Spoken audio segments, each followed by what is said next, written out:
以弗所書第3章。因此，我保羅為你們外邦人作了基督耶穌被囚的，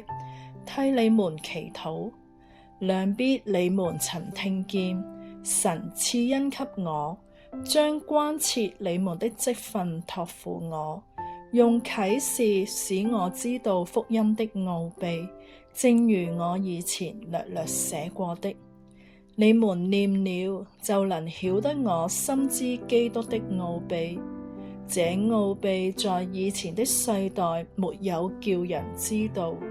像如今藉着聖靈啟示他的使徒和先知一樣。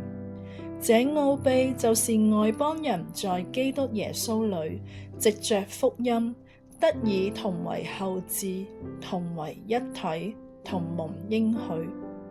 我作了這福音的執事，是照神的恩賜，這恩賜是照他運行的大能賜給我的。我本來比眾聖徒中最小的還小，然而他還賜我這恩典，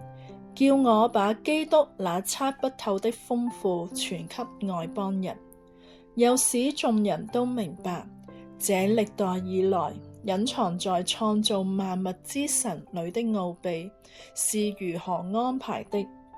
為要藉着教會使天上執政的、掌權的現在得知神百般的智慧。這是照神從萬世以前在我們主耶穌基督裏所定的旨意。我們因信耶穌，就在他裏面放膽無懼，篤信不疑地來到神面前。所以我求你們不要因我為你們所受的患難喪膽，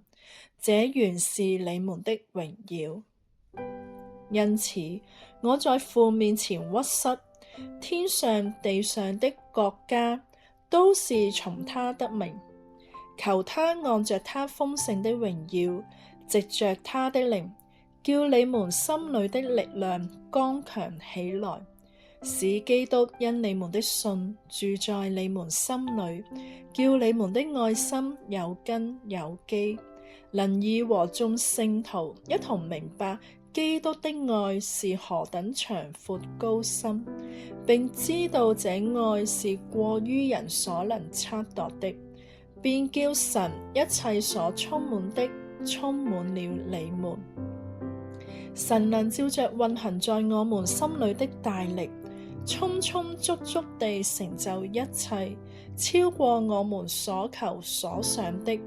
但願他在教會中，並在基督耶穌裏得着榮耀，直到世世代代，永永遠遠。阿們。